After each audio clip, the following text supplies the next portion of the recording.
Okay, well, here's something for you off the bat.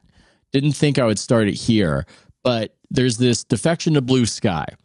As I wrote about Howard Beck, his interview about it with Richard Deitch, I was all braced for it to be very ideologically rooted.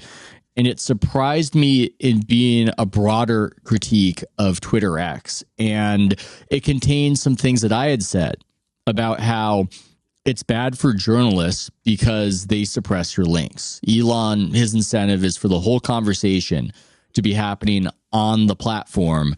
If you're a journalist and you want to get paid for your work, you want to be able to have that hyperlink shoot out to what you're doing and have that be part of the conversation. And what I'm wondering is this: what's your take on that? Do you think Elon is right to do that? Is my aversion to this all selfishly rooted because I want people to look at my stuff versus having to dance for Elon on old Twitter X?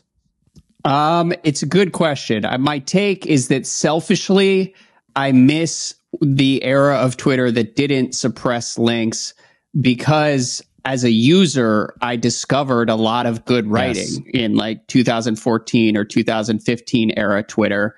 That Twitter has been gone and dead for quite some time. It was dead before Elon took over. And to the extent we're talking about Twitter and the interplay with journalism, you know, I glanced at your piece. I didn't get a chance to read the full take from you, but I saw that Howard Beck was talking about recreating 2012 Twitter over at BlueSky. And I mean, I think there are two big problems with that. The single biggest problem with BlueSky trying to recreate Twitter in 2012 is that the internet just had fewer people on it in 2012. And everyone was in a much better mood. And so that's obstacle number one. And then from a business standpoint, like Twitter was never really a traffic driver, but in 2012, 2013, it was incredibly valuable as a networking tool for media. And I mean, in a lot of ways, I owe my entire career to Twitter. It's how I was discovered at Grantland. It's how I was then discovered at Sports Illustrated. And I made all sorts of connections, sharing writing that other people thought was good and just sort of growing in my career that way. The one issue, though, is that like most of those jobs online don't really exist anymore. And so I don't know who you're networking with on Twitter or where you're trying to get at this point. Like you should be pissed off because Twitter specifically would be useful to your business. But most of the rest of the media, like I actually think there would be a point of diminishing returns even if links weren't being suppressed. Does that make sense? Yeah, I have a weird ambivalence to it where I do feel, as you say I should, selfishly pissed off. But then I also remember that before Musk bought Twitter, it was just absolute hysteria, full tilt, informed at the absolute peak by the pandemic conditions. But I don't know if that was societally healthy. So if I'm being fully honest, and I know this is a take that a lot of you're not supposed to say in sports journalism, I actually think things are better for society since Elon took it over. I just remember that things would just shut down, that we would have to there'd be something in the news, a discrete incident somewhere, and we wouldn't go to work that day. There was a level of hysteria that was not productive or good for society. I understand arguments that it's too much the other way. I get it. That's just my experience. But it's also just so that the suppression of links, which was happening before Elon, but it seems to have accelerated after he took over, it's less of a product that's useful for me and less of a product that's useful for me as a consumer. I miss being able to be directed to something out there and go, oh, that was a cool article to visit. Now it's just, well, this guy's got good takes. Oh, she's got good takes. I like the takes. That's a smaller world to me. And I realize what you're saying, that it's a smaller world in general anyway. So even if the conditions were restored, we wouldn't exactly be going to all these cool articles in Vanity Fair. We can't recapture the past.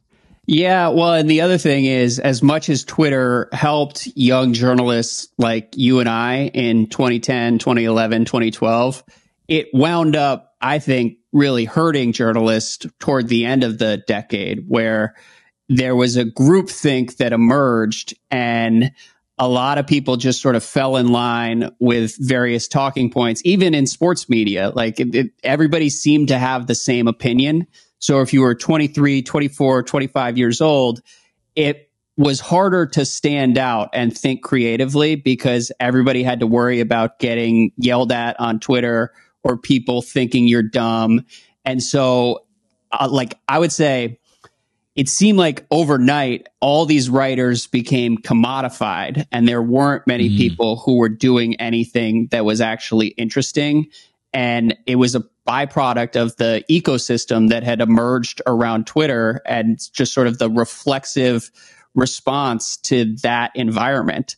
And, to the extent that Elon's changing that, or that Twitter is just going to become less central to journalism, I think that's going to be a net positive in the long run. Now, if everybody goes to BlueSky and tries to recreate that bubble environment at BlueSky, then it's L's across the board for people. But I don't really think that BlueSky is going to take off in that same way. I think you made a good observation about how they just learn these reflexive ways to shut themselves off. And it was odd. You were watching people adopt lingo that was specifically tailored to allow them not to interface with points. And you would just language was just thrown at you. Like, are you doing a both sidesism? No, I'm just saying that there's gaslighting. It's just, I can't communicate. Yeah. Well, look, my world was sports media. So that's sort of the lens I'm looking at. But you can obviously sort of broaden the aperture and say that all of the most important debates that society had was falling into those patterns where there was acceptable viewpoints and there wasn't really much room for dissent. And so, yeah, I think Twitter is in a much healthier place today. But you can even just look at NBA awards voting where everybody would sort of settle on one candidate and that person would get 97 out of 100 votes. And then the three people who didn't choose the right candidate would get roasted on Twitter. It just got to be this really unhealthy dynamic for everybody. I'm so angry at Gary Washburn. It's just ridiculous. Who does he think he is? Good poll. Yeah. I think he voted for Carmelo in 2014 and was one of the first people who realized that, Twitter's not so fun anymore. It's okay to disagree about NBA awards. Who the fuck cares? I totally disagree, passionately disagree with his selection of Carmelo Anthony, but I will defend to the death his right to vote for Carmelo Anthony. That's right. Yeah. It was Conformity Factory for a variety of reasons, and I do not eulogize it. I do eulogize that period beforehand. I liked when we were so naive as to not think that we could be sent up in that way and not think that it would be permanent. There was a time, kids, when everybody just talked on Twitter as though they were talking to their friends in a group chat. You could say something stupid and people wouldn't hold it against you for the rest of your career. And then somewhere along the line that changed and it became more fun to talk to your friends on text messages and in group chats. And, that's a healthy dynamic too. At least I think it is. I don't know what other people's group chats are. When I see people, because I think some people that we work with, some people that we were friends with would be horrified that we go, yeah, I kind of like the Twitter change, because you'll hear them say, there's so many Nazis. He's got to do something about the Nazis. Why does Musk allow the Nazis? And I go, I don't know if these people are actually describing Nazis that they see on the platform that I do not see, or if they just regard people with other opinions as Nazis. I don't know. It's a really good question. What they see. I personally do not encounter very many Nazis on Musk era Twitter. I do encounter more Republican viewpoints and more evidence that supports Republican perspectives. And is that being thrown into the Nazi bucket is, I would say, an open question. I think it probably varies by who you're talking to. But yeah, look, the internet itself is a mess and full of bad people wherever you look. Maybe that's not happening on BlueSky. I don't know. I haven't really checked it out yet.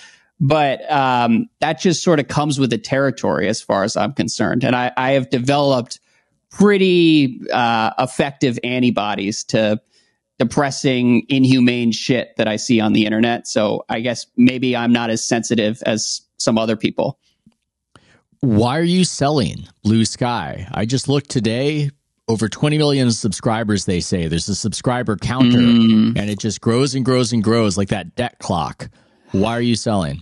Do I need to get andrewsharp.bluesky? And don't they remove the vowels from the BlueSky address? I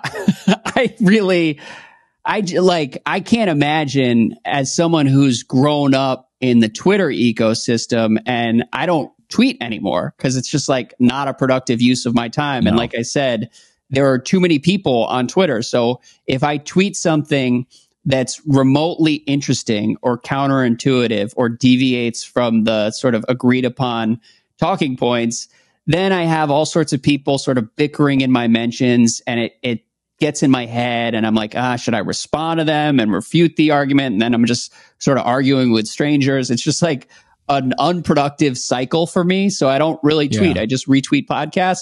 But having that experience, I can't imagine wanting to go recreate some alternate Twitter ecosystem on a different platform. Like, I have real friends that I can talk to about current events, and I don't need a bunch of strangers. And I don't think it would be useful for my career anymore. I mean, that's the other thing. It's like, what are these people getting out of tweeting into the ether at BlueSky and having a bunch of people agree with them? Like, it's not driving traffic. So what's the point, really?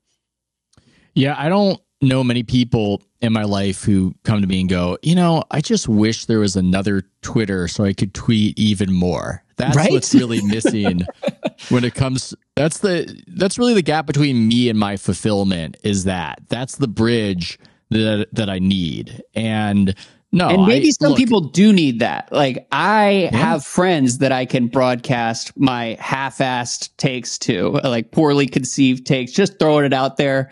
It's healthier for me to send those as text messages than broadcast them to a bunch of strangers on BlueSky.